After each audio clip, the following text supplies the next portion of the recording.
But anyway, we'll go ahead and get started because it is 7. And what I'd like to do is welcome everyone. Welcome our illustrious panel this evening, and welcome all the folks out there who have tuned in tonight. And we're so thankful that you're here joining us this evening. And on behalf of the Georgia Firefighters Burn Foundation, I want to say welcome to everyone. And I'm Dennis Garden with the Georgia Firefighters Burn Foundation. And this is another episode of GFBF Talks. And this is our 14th episode, which is really, pretty neat. And it was born out of COVID causing separation and social distancing and isolation.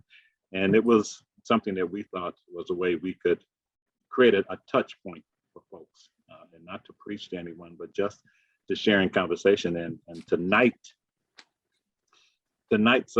topic is mental health and wellness checkup in the time of COVID. And when we started this, we had no idea we would get 14 episodes under our belt. We thought the world would be back to, and I hesitate using the term, the world would be back to normal long before now. But I guess we can stop saying that because normal is going to look very different. You know, we can start saying the world's going to get back to whatever it's going to be. And I'm just so privileged to have you guys join in tonight. And I want to go around and have you guys introduce yourself and share whatever you choose to share to kind of identify yourself. And we'll start with you, Cindy. Can you hear me now? We can hear you. Wow. Thank you for the invitation to be with everybody today. It's always an honor to work with the Georgia folks. And I'm a burn survivor, a nurse, and a marriage family therapist, and have been involved in the burn community now for, I think I'm pushing pretty close to 40 years. Oh, really? Yeah, for a while. I don't know how you manage that and you're just 36 years old. I know. We're glad to have you, Cindy. Thank you. Paul. Yes, well, good evening. Thank you, Dennis. And as always, also appreciate the invitation. Consider you all very special people in my life. Seeing its mental health and wellness checkup, I guess I'll focus on that priority in my life. I'm a licensed mental health counselor and have been in practice for better than 40 years, and started my work at the University of Rochester Department of Psychiatry here in Rochester, New York, where I'm sitting currently. So a long commitment into the mental health field, but got involved in the burn community because of my work in mental health. And it's probably, I always try to figure this out, but it's somewhere between 20 and 25 years. It's late 90s is where I think it really became more formal. And I can share the story very quickly. As my background was high-risk children and families.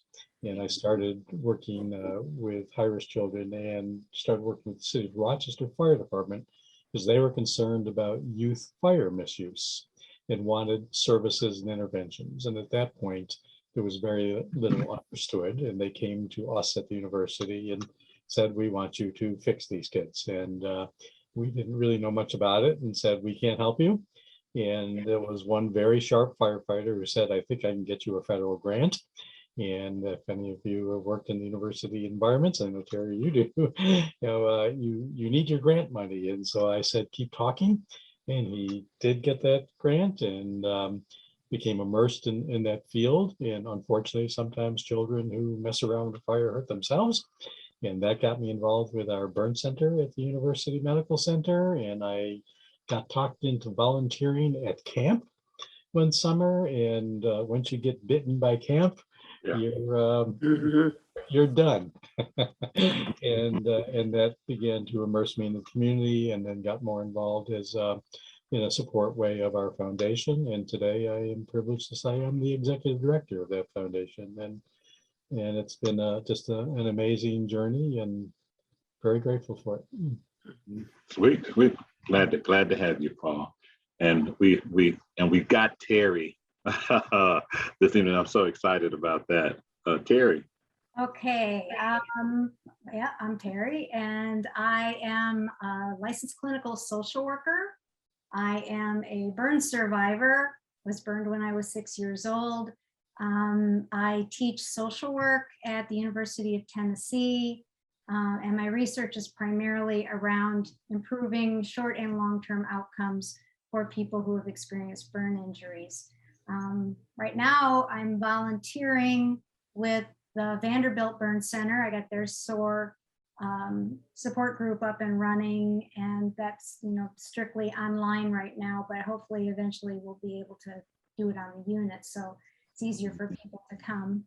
I first got involved with the Phoenix Society when I met Alan Breslow at my first World Burn Congress in 1988. I think it was 88 or 89. So it's been a long time. But it's very exciting to be here. Thank you very much for the invitation. Great. Great. Megan. Hi, everybody. I'm really happy to be here with you this evening. I'm a nurse and also a counselor specializing in grief and trauma, and have worked extensively with burn survivors in the burn community. And I'm really grateful for that work. And it's kind of my happy place to be doing that work.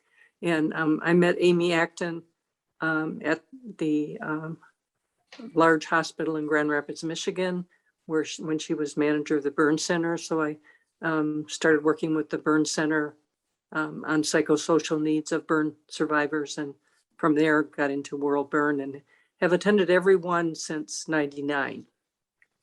So I really love that space and this kind of space where we can listen to what you need and share with you what we have found helpful or what others have found helpful. Yeah. Great. Well, I'm glad to have you guys all here. In the invitations that we sent out promoting this talk tonight, it said, with the global pandemic still raging, with little signs of yielding anytime soon, how do we maintain our state of mind and preserve our sanity as the world experiences these insane times? And how important is it to stay connected and practice healthy self-care? And that's really where we are. And, we were questioning whether an hour was even going to be enough time to delve into this. But we've been honoring the time, and we've been keeping it right at an hour. But I want to get started by just putting it out there. Question: when you talk about mental health, how do you define mental health? Because it's such a, I don't want to say a generic term, but it's so broad. It's like the world's most delicious hamburger. What is that? Yeah. How do you really define that? So I just want to throw that out there. How do you define mental health? What does that mean? Yes. The way that I define that, Dennis, kind of for myself, is the ability to handle difficult situations and crises and come back to balance. So it's the mental health and resiliency that really allows us to come back to balance. It's when people don't come back to balance and we haven't helped them to do that in the recovery process, that then the next crisis happens and they're kind of back at square one. And COVID is a really new critter for all of us, and very different and unusual times. And I think it has a lot of behavior and thinking among people because they are afraid. So we can't bounce back when we're traumatized if we stay in that fear place. Okay. Someone else want to add to that? Oh, I think it's a good definition. I would have come up with something similar, other than I would add, I think it's that ability to be able to engage and to experience the day-to-day joys, demands, challenges, stressors in a way where we can remain present And when those things become more challenging, and then I would really echo Megan's words of being able to have that resiliency, which is a critical characteristic. And it's in the mental health field, it's just defined typically as the ability to thrive in the face of adversity. And so it's, having that balance to be able to look at those things with enough perspective that we can kind of shift and recenter in real time. I also think to just piggyback on what both of you guys have said, it's also having the ability to recognize, and not everybody does have that ability, but to recognize when you do need help, and that there is no shame in that. To establish a stability with your mental health, that these are really trying times. And I think our burn survivors, that we work with, there's a sense of isolation to begin with. So with the COVID, it's just compounded. And just, I think just recognizing that it's okay to say you need help. It's okay to recognize that, you're struggling, and to reach out. And I just feel like that it's that day-to-day productivity that a lot of times we get on a wheel when we just run. And sometimes we don't slow down long enough to say, hey, I do need some help here. And that's an okay thing to do. And I just feel like in our society for so long, mental health has been such a stigma that for some people that stigma continues. So I like to just add that on, that it is okay to ask for help. It's interesting when you say recognize, because Terry, I want to pitch this to you. How do I recognize it? It's interesting to say recognize, but how do I recognize that I'm struggling? How do I recognize that maybe I need some help or a little bit of movement from where I am? How do I recognize it? All right, falling back on my PhD, which is in public health, I look at wellness, that it's all tied together, your physical health and your emotional health and your psychological health, that's all tied together. And so it might not be, you might not have those traditional, feelings that you can put your finger on, oh, I must be depressed, that kind of thing. But when people, your function, I guess that's really what I encourage people to think about. How are they functioning? What are their behaviors? Have their behaviors changed? Have their feelings about their behaviors changed? So I think that that's really important to consider as it being a very holistic approach to health, and that also your physical health. If you're not eating well, your emotional health will suffer. And so I think that you have to kind of look at your whole, your whole world, your whole, social world, environmental world, and you have to look at everything, however you're feeling about it, and make a determination, is this a comfortable place to be? And I think that when it's an uncomfortable place to be, or when things aren't working, there might be behaviors that have somehow changed over the course of time because people haven't been with other people, then I think that when people feel that discomfort, I think that's when they're going to know that maybe that it would be good to reach out and get some help. I know some of the questions that we ask in this work of people who have, severe loss or they're under trauma. And I think burns are one of the more difficult traumas to work with. It doesn't mean people have to be stuck there forever. I really believe there is a way out and to the light through that. But I always look at, are you enjoying life? Are you sleeping? Are you eating reasonably well? If you're somebody who consumes alcohol sometimes, are you doing more of that? And is that keeping you away from people that you love and enjoy? Are you isolating? All those kinds of questions that would tell me that somebody is either moving towards being out of balance. They are pretty out of balance. I think a big one that I've learned over the years is to pay attention to what the person is enjoying. One of my what do you mean? greatest lights with COVID has been, well, I think, do you enjoy, like when you have a nice dinner, are you really enjoying the food? Can you watch a movie with a friend and enjoy it? Do you enjoy going for a walk? All those things that would tell me that people aren't stuck. I know one of the real turning points for me, both having lost a faithful therapy dog who was my right arm in the work for 14 years. And then about almost a year after his death, I got this little puppy, and he just makes me look at life and laugh, and he's so funny and he's so full of energy. But I think being with people, even if we have to do it online still for a while, or being with animals or being out in nature and letting ourselves enjoy that and not disconnecting from that. So are you enjoying yourself? Life is a precious thing, you know, Mhm. even in spite of COVID, are you enjoying yourself? So if I enjoy a puppy, or if I enjoy a delicious meal, if I enjoy going for a walk in the park, what if I enjoy a bottle of Hennessy and smoking some weed? I enjoy that too. You know, so can I enjoy things that aren't healthy? So Well, I wouldn't say those things aren't healthy, Dennis. Mhm.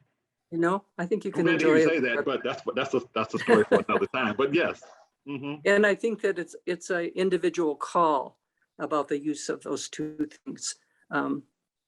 Other kinds of drugs we'd have to talk more about, but Yeah. but those two, as long as you're not stoned watching Beavis and Butthead all day, every day, you know, that's, I don't know if you know Beavis and Butthead. I have adolescent grandchildren, so I know who they are, but they're Mhm. kind of the epitome of just smoking pot and drinking beer, and that's all they do. Mhm. Mhm. So again, it's about balance.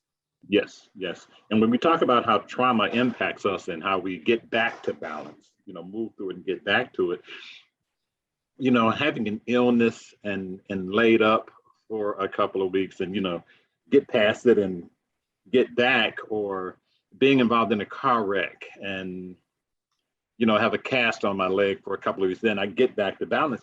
But this COVID, and I think someone spoke about this COVID, like we're in it and it's not going away. You know, we're here, and it seems that it's even more difficult this year with the vaccine than it was last year. And I don't know if that's because last year we were in it, but we were looking forward to next year when it's gone. and, and now Right. we're into next year, and there is a vaccine, but it's raging, and there's this new variant. So, you know, it's not as easy to look to next year because we already did that one time. Mhm. You know, what if it's ongoing? You know, it's just this overwhelming feeling of hopelessness, um, because we can't control this thing, and it's all around us, and it's very similar. I was burned as a child, Terry and Cindy, and I wonder if you guys can speak to this. Um, Being in this COVID right now, not knowing how to control it, not knowing if it's ever going to be over, not knowing, it's very similar to a lot of the things I felt as a child when I got burned, you know, because I was on some level waiting for it to be over, but I also felt hopeless. I didn't feel my power was taken away. Nobody understood. We talked a lot about it, but nobody really had an answer. You know, we talk a lot about COVID, you know, but it's anecdotally because we don't really have answers for it. And I'm just wondering, Cindy, if you and Terry have drawn some parallels to today and yesterday. Yes, yes. I kind of think about it in terms of just not knowing what to expect. Just everything's a surprise. You think that things are going to get better. I got my vaccination. I got to go, to a conference in Hawaii. I just wore a mask. I did those things, and then all of a sudden, it got bad again. Mhm. And so, and I think a lot of that goes along with the fact that, most people don't know. I mean, unless they're involved with burn support organizations like the Foundation or the Phoenix Society, or a SOAR group, they may not ever meet another person who's burned. And they just really don't know what to expect. They don't know, like I've been reading a lot about burns in developing countries and how different that care is and how different follow-up is. And they speak very strongly about just not knowing what to expect. And in that, not knowing how to protect yourself. I would also say, I think a lot of it comes down, and this may just be me, but the loss of control. I mean, we had no control as children, or really even adults that are in the burn unit. You lose control. And so for me, COVID has kind of taken me back to that place of, I mean, although I do have some control, but it's like I'm having to really think about what I can and can't do. And so for me, it's brought back a lot in regards to control, as far as my life as a child survivor. And that, I didn't have options. There were things that I had to do growing up, and that was the way it is. And so I think that control would be my big thing that I correlate with COVID, and the isolation, of course. Yeah, I can't speak from the standpoint of a burn survivor, and I think you both make very important points. But you use the word hopeless, and there are things that sound or feel hopeless in the circumstance that we're in now, but that's not accurate. And so because there is a lot of good information, there is progress. Vaccines are making a difference. They do work. If we look back, I just was with a dear friend of mine who's a researcher and in the infectious disease business. And he reminded me that 100 years ago with the Spanish flu, that before we really reached some level of stability, it was 4 years. And that's kind of normal for a pandemic. But, because there's so much news and politics and distorted and conflicting information, then we land with the sense of, oh my God, it isn't over. It's never going to be over. And then you hear, well, there's always going to be variants. This is always going to be with us, but it won't be the same. So I think part of this is, when we work with even burn survivors and that sense of hopelessness, and that's the beauty of good support, of SOAR, of Phoenix, is, you get to see people at various stages of recovery. And so we can illustrate, we can see the picture of hope and change and recovery. Right now we're struggling to kind of find that picture with COVID, but I believe it is that maybe I'm the eternal optimist, but there is light here. There are things that are helping, that we are learning, and we just need to be thoughtful and be more clear about that level of support and information and good information. That's a really good point, Paul. I was just, when you were saying that, I was thinking about Viktor Frankl. When Viktor Frankl wrote about hope, that how people survived the Holocaust, being in concentration camps, was they maintained hope. And I think that through our support system within the burn community, your foundations, the Phoenix Society, the support groups at the burn centers, other burn survivors who are there for us to look for support, that that we are a community of people that are focused on helping each other. So to reach out and ask for help is no different really than reaching out and asking for a friend, asking for that kind of let me share some of your hope for a little while. Kind of a And having honest conversations about it, because and I think Paul, you talked about the Spanish flu back then. I just, in comparing that to this, I wonder, is the challenge the pandemic, or is the greater challenge the access to so much information? Because 100 years ago, you knew about what was going on in your community or in the next town. And that made it more personal, but it also didn't make it so overwhelming, I would imagine. But now, there's a family of 6 that can die in a small town in Ethiopia, and I only need to click my telephone or turn on the television, and I know about it. And it's constantly being bombarded. Yes.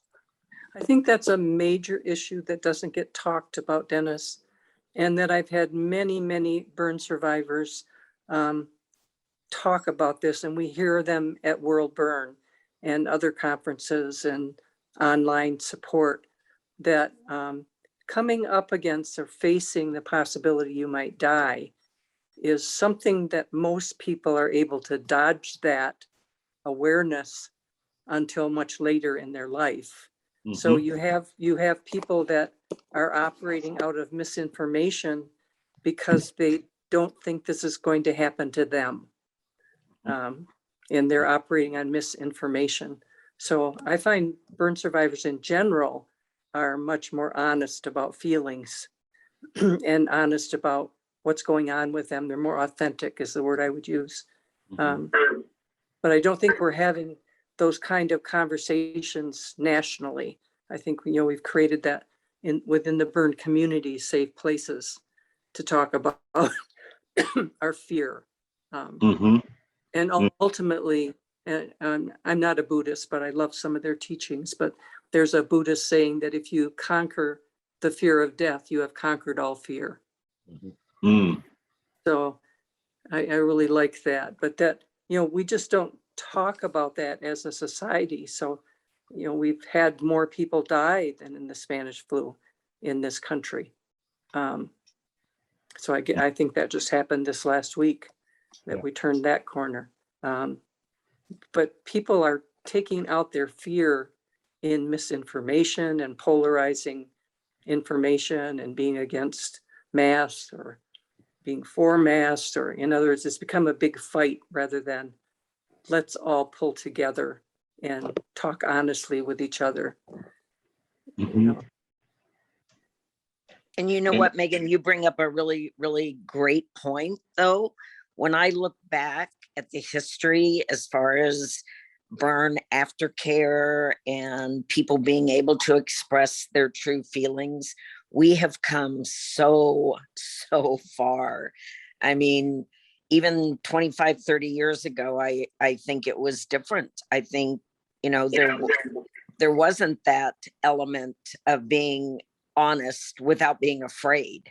And I think now people, they will share willingly, right? And openly without that fear in our community anyways, I would say. And what a major kudos to everybody that's been in the community so long and has worked to make that a factor for burn survivors and family members.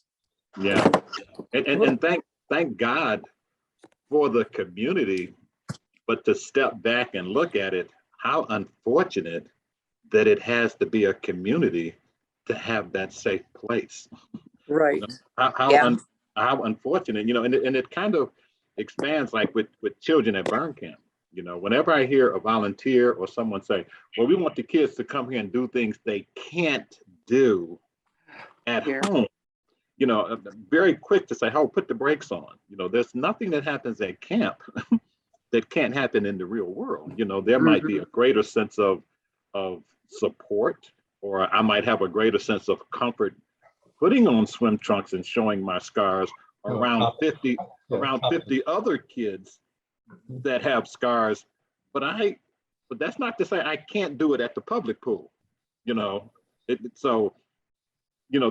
language, it's coming from a good place, but we have to be careful. And I see it beyond that.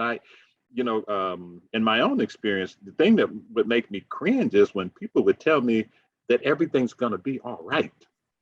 And it's like, well, how do you know that? But I'm a child, and I was raised, you don't talk back to adults. But in my head, it's like, how do you know that? what secret do you have to know that it's gonna be okay? And I think it's perfectly okay to say, I can't imagine what you're going through. I'm a burn survivor, Terry's a burn survivor, Cindy's a burn survivor, but we have some similar experiences, but I can't say that I know what their experience has been like. But there's just, when we care and we love and we want to be supportive, there's a tendency, at what point is my helping you no longer about you and about me? If I can say something to make you feel better, or the appearance that you feel better, then I've done something grand and good. And I grew up with a very strong support system, family, community, friends, very strong. But I was all alone because it was everybody's responsibility to help me and make me feel better. And it really was no one's responsibility. And it made it very, very difficult to have an honest conversation with anyone, because no one had an honest conversation with me. Because an honest conversation would have started with, Dennis, I can't imagine what you're going through, but I'm here for you. You want to talk about it, Mhm. Or the truth, the truth would be, to a child or an adult, would be, this is going to be tough for a while. Mm-hmm. And you've got a lot of support around you, and we're all going to hang in there with you. It's not always going to be this way, but right now it is really tough. So you can instill that hope as you go along with children and adults. But I think saying you're going to be just fine, fixing somebody's feelings, that is not helpful at all. It just makes people stop talking about their feelings. Yeah. Megan, I love that, because I so agree with you, being reality based without stripping somebody of hope. But to be reality based, no, it sucks right now and it's going to be tough. But giving them that element of hope that, it will change in the future. But I think it's so instrumental for people to have that foundation laid, that we get it. It is tough. And it isn't going to be an easy road. But I think that makes a big difference for people. Yeah, and some of the comments in chat, like someone commented, known versus unknown. I'd rather be educated and know, even if it hurts. Yeah. But if you care about someone, if I care about you and I love you, do I really want to hurt you with the truth? Because now I'm taking on the guilt that I caused you some hurt because I gave you, and it's just, so it's not just the burn survivor, or it's not just the person. It's reciprocal. It's both. And to expand upon the definition of burn survivor, to include more than just the person physically injured, but to include everyone who's impacted, is so much more accurate. Because I know the pains that I went through, but God, I can look back now and just, man, the pains that my family went through as well. And I didn't see it, I didn't know, and I'm not sure if they knew either. And even, one of the other comments about an anonymous place to vent and talk about how I honestly feel. It's like, wow. In one of our support groups, we had a firefighter and his daughter came from another state to attend support group, because he didn't want the firefighters back where he worked to know that he was attending a support group. And it's like, oh man, but honesty is something difficult, whether you're a burn survivor, trauma, whatever. Honesty and truth is just a difficult place to go for people. Well, but if we're not there, what we do is we undermine trust. So we're actually doing more damage. Because somebody says you're going to be fine, it's going to be all right, and I like your response. Well, how do you know? Well, I can't guarantee you it's going to be all right. And it's okay. We can talk about being unsettled or frightened, and I think that's one of the benefits that we're going to find in the mental health community, and that I think we are already in COVID, and I think we've already learned from the burn community, but we'll extend to the burn community, is that we're seeing all these themes about professional athletes who are dealing with depression and stress aside from COVID and coming forward. And what's the theme we hear in some of the ads? Now, it's okay not to be okay. And now there's Mhm. a new song right now by Imagine Dragons. It's okay, and it's Okay.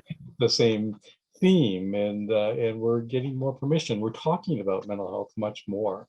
We're creating new avenues for mental health in terms of telehealth and hotlines, and some of them being anonymous. But gosh, I think that's going to be a gift in Yeah. the long run, because we are going to move towards destigmatizing some of these things, because the truth is life is scary, and I don't care who you are. I think that's a really good point, Paul, Mm. and well stated. I think that we are shifting how we define mental health and strength in general to include. I can talk about being afraid, or I can talk about being anxious, or I can talk about wanting to give up, but doesn't mean I'm going to. Right. It doesn't mean I'm weak. It means I'm being honest. So I think that's being redefined that way. Yeah. You see somebody like Simone Biles at the Olympics being that willing to speak her emotional truth, and what other people thought of it was fairly irrelevant to her. Mhm. Mhm. But Megan, that goes back to what you were saying about being authentic, right? And Yes. being who we really are. And like you said, just being able to say things that you don't worry about what anybody else says. You're true to yourself. So I think it goes back to what you said earlier about being your authentic self. Mhm. I Mhm. think the truth can be frightening, for a lot of people. That and in our society, we do try and maybe not, out of fear, whether it's for ourselves and how we're going to experience the reaction, or the person who you're sharing the truth with, how they're going to react. But it's necessary. It is so necessary to, at some point, have someone be honest with you. Mhm. Just because you have to have that information in order to move forward. And so I look at it as, by the people who care about me, I hope that they will tell me the truth, even if they have to sit and hold my hand while I'm crying. Mhm. I do. I mean, the truth it's important. And I think that as a clinician, I can say, you can parcel out that truth. You don't have to dump the bucket of truth in the person's lap, and hopefully that it won't hurt, kind of a thing. But rather, I mean, but to work toward that ultimate truth, and give people an opportunity to absorb it and figure out how it works for them, and what is their next move now that they are that much more knowledgeable. Mhm. I think that's important. And Mhm. I think the truth, I don't think there's anything much more powerful than the truth spoken with compassion and care. Mhm. That really starts the whole process of grief, when we can hear the truth in that way, and that allows us to move through that natural process.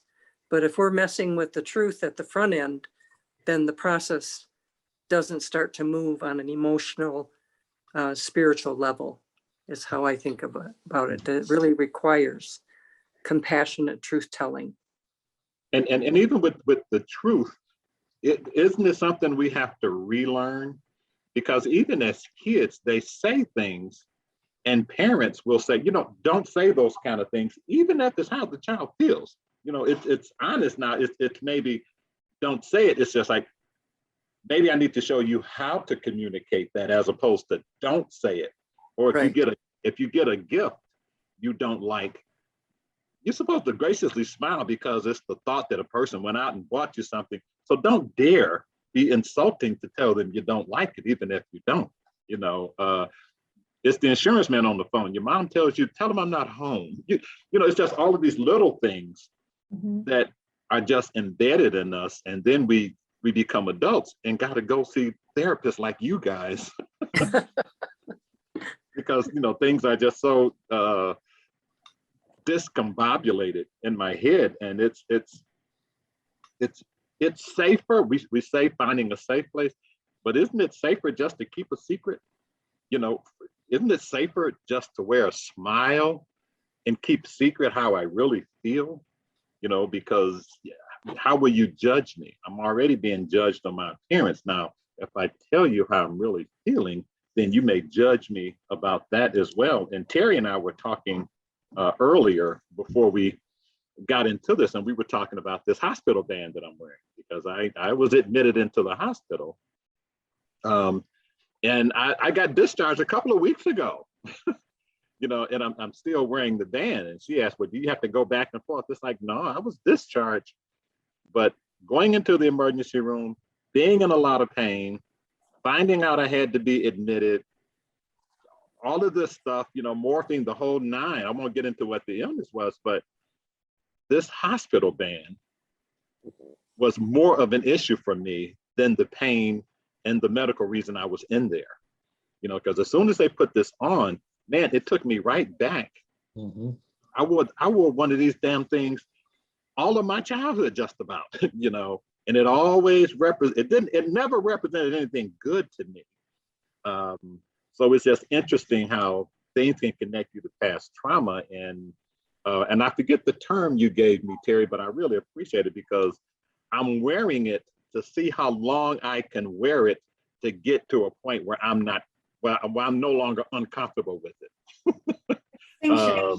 It's What extinction. did you call Extinction. extinction? You know, so if I can extinct those uncomfortable feelings. And it's been 2 weeks now since I've been discharged, 2.5 weeks, and I'm no more comfortable with it now than I was back then. But and I struggle with it. You know, I fiddle with it, and it almost came off one time, and I didn't want it to come off. I had to make sure it stayed on. But it's my own personal, I don't want to say a social experiment.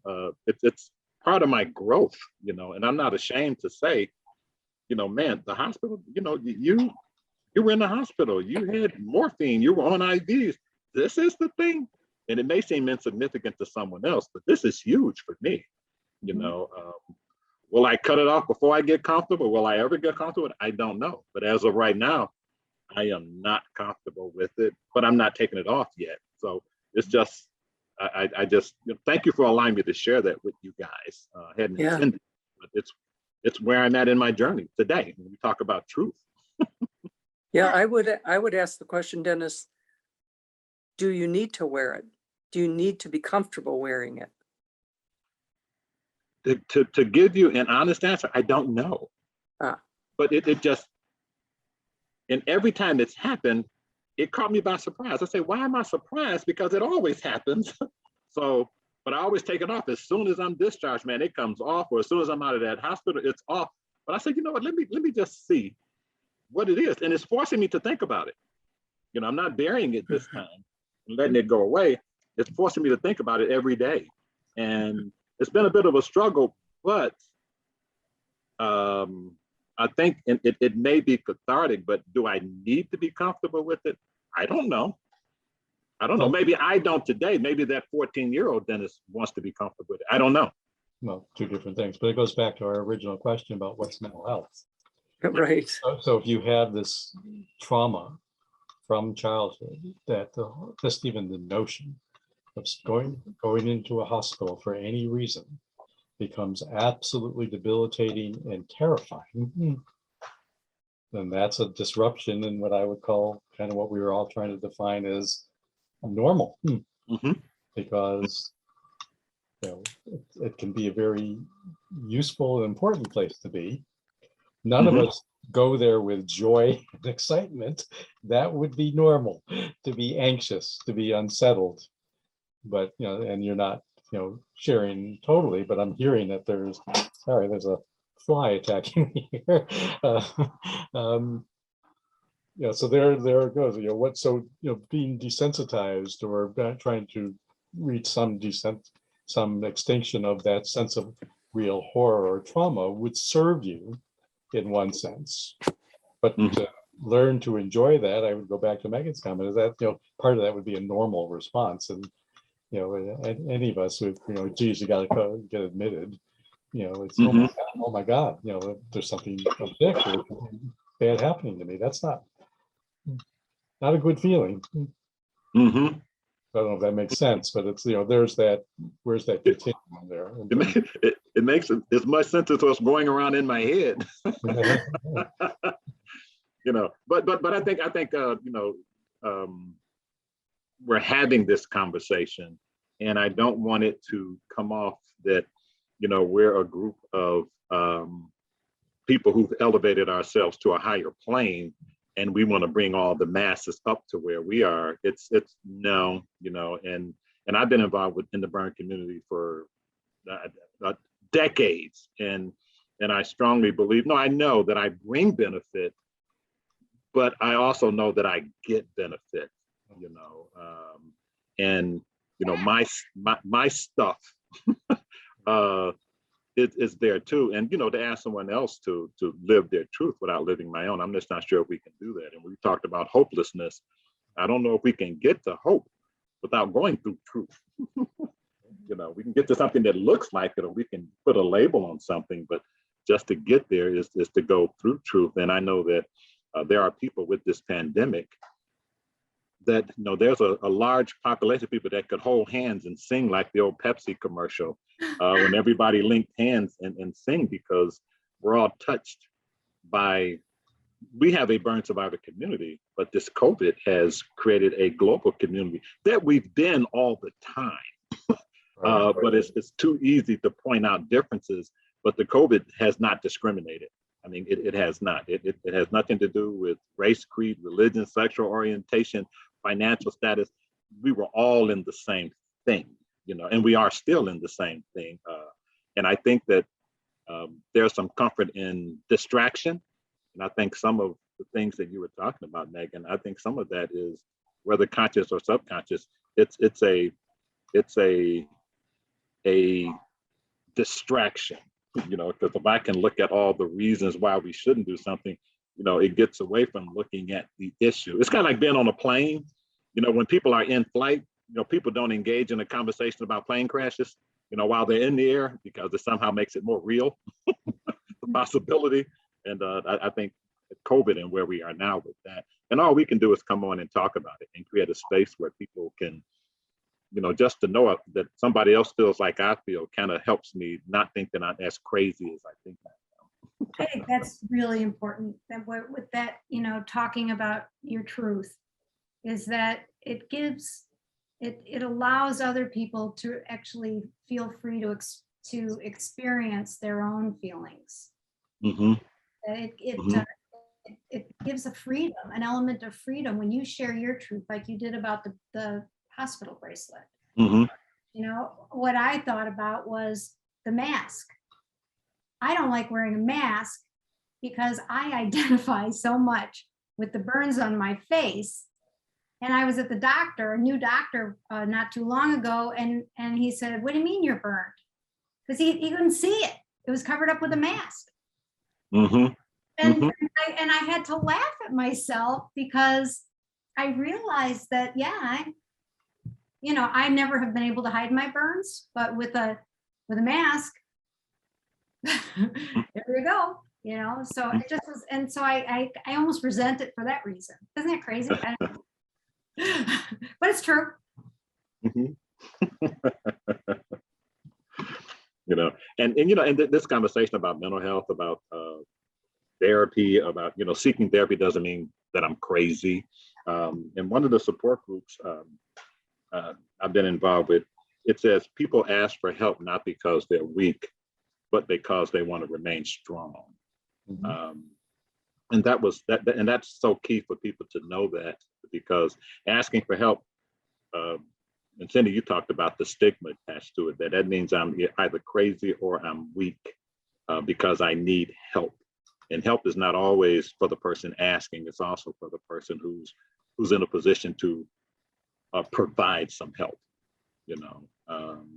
and with you guys being helping professionals, because compassion fatigue is real. And as those people come to you for help, where do you go? Who takes care of the caregivers? Where do you go for help? Where do you go to recharge your battery? Well, clearly each other. I mean, I'm in private, outside of my work in the convert community, I'm in private practice. So I have a group of 5 longtime friends and colleagues. We meet every other Wednesday morning over coffee, one to take care of each other, sometimes to share difficult cases, but also just to talk about ourselves and our own well-being. It's practicing what we preach. I know I try to be very mindful of that.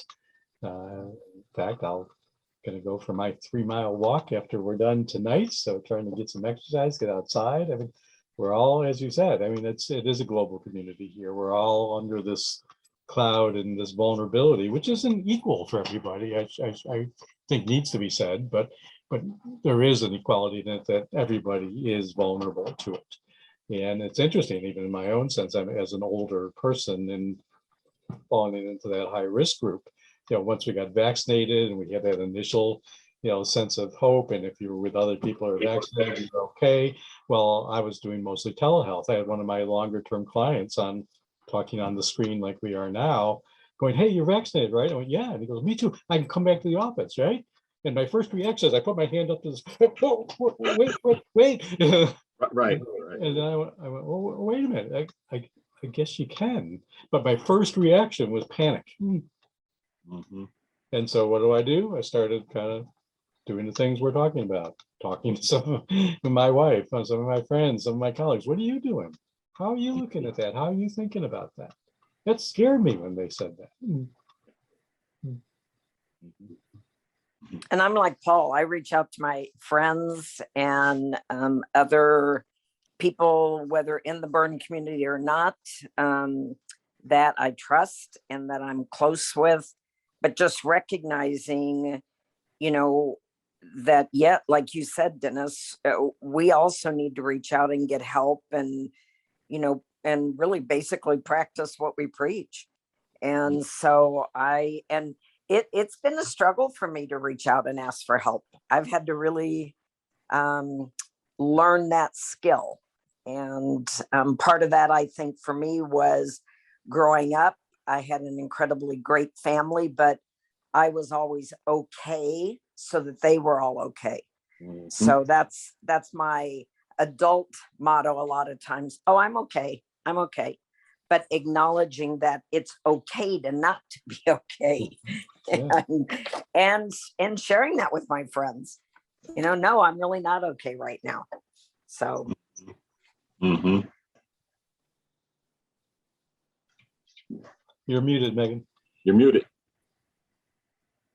Me? Megan's muted. Oh, Megan. Okay. You're Terry. Oh, I Still muted.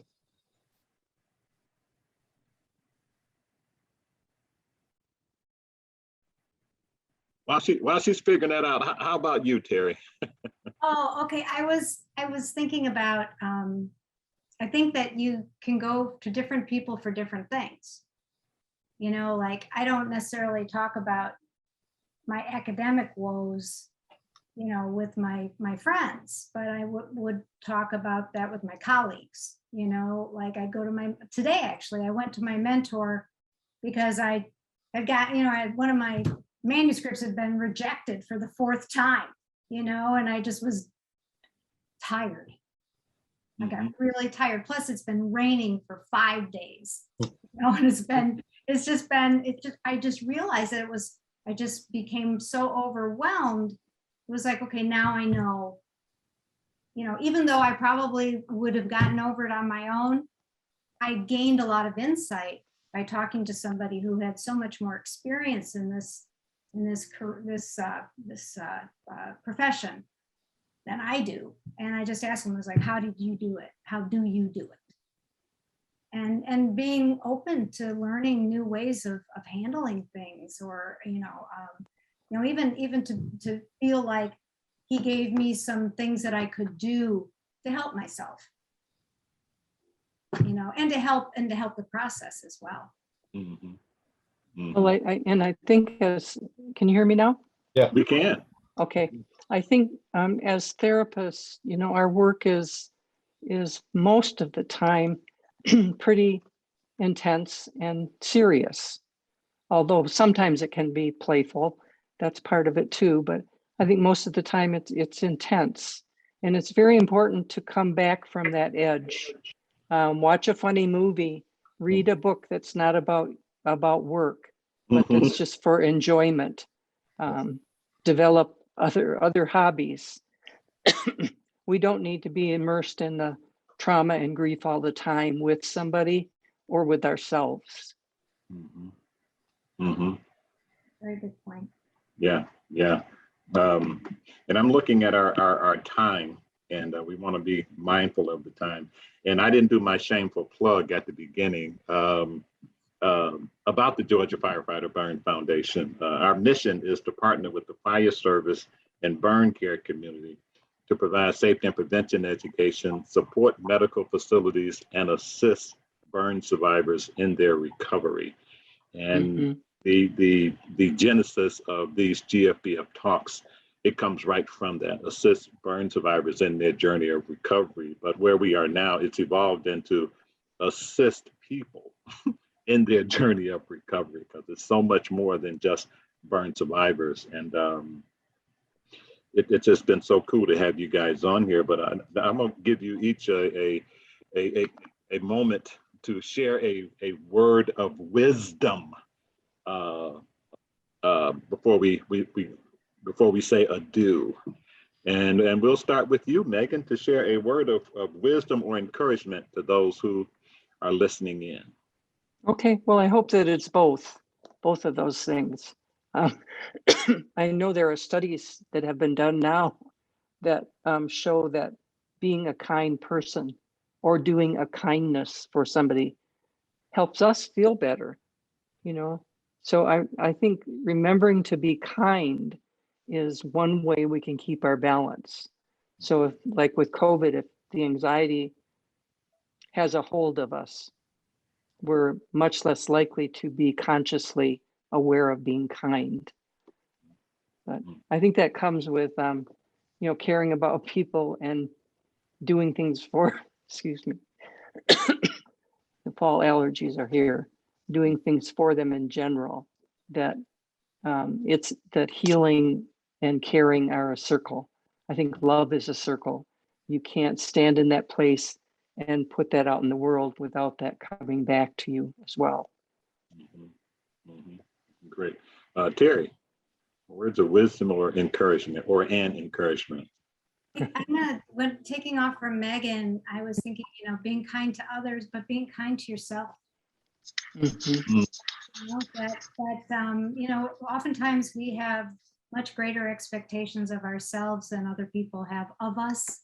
And even though, you can think of, well, people can rise to the level of your expectations of them, I think it's just really important that that you care for yourself and that you be kind to yourself. As a to be kind to other people. Okay. Paul. I always hate that question. Feels like a lot of pressure, but my impulsive action or answer is goes back to what I was saying earlier about hopefulness. And it doesn't have to be that complicated. There are simple things we do that make huge differences, and we've all been talking about them. Each of my esteemed colleagues have shared them. Watch a funny movie, call a good friend, treat yourself to that piece of food that allows you get connected, and that this is good. And it's reminding ourselves to be grateful for those things we can continue to experience and value them, and to accept our vulnerability, and that we all, I don't care again, as I said, who we are, we all have our anxieties and our fears and our vulnerabilities, and it's okay to own them, and equally important to share them. Great. Cindy, bring us home, Cindy. Land this plane, Cindy. I'm going to try to land this plane. So I guess for me, just remembering as far as just my own personal experience that I'm sharing, baby steps, baby steps become big steps. And, you know, it can be frightening to take that baby step, but once you start taking them, they, you know, accumulate and they become big steps and leaps and bounds in life. So start with a baby step. That's just kind of what I'm thinking. Okay, okay. Well, on behalf of the Georgia Firefighters Burn Foundation, I want to express our appreciation to you guys taking the time and energy to be present, not just be here on the call, but to be present and contribute so much of yourselves. That's very meaningful to us. But on a personal note, we're all on our journey, and I am always in awe of my journey. And I sometimes feel I'm participating in the journey. Sometimes I feel like I'm on the side spectating. And I guess it's a little bit of both, you know, watching the journey unfold. And I don't know who this session tonight was for, who was listening, but I do know it was for me. Just being able to breathe and being encouraged to know that it's okay being who I am. And there's an old saying, love is like a perfume. You can't sprinkle it on other people without getting some on yourself. And I just feel so incredibly grateful to consider you all dear friends and to be a part of something that benefited somebody tonight, that it made a difference. And we're gonna, well, we didn't get into posting up any resources, mental health resources for people. But if folks want to log onto our website, there are some resources that are posted there because we don't want to leave people just dangling out there because there are a lot of incredible resources that people can tap into. You know, 1-800 numbers and websites and different places that they can tap into if they just feel they need to just talk to somebody or connect with somebody to allow them to breathe. So with that, I will say good evening and thank you guys so much for allowing me to breathe. This has been incredible, and thank you guys so much. And it will be posted on our YouTube channel. So, and you guys are on my short list because I'll be reaching out to you again because this easily could have went 2 hours. It easily could have. Privilege, Dennis. Yes. Yeah. Thank you guys much. Continue to be safe. I love you dearly, and we'll connect soon. Okay. Great to see all of you. Okay. Bye, Bye. Cindy.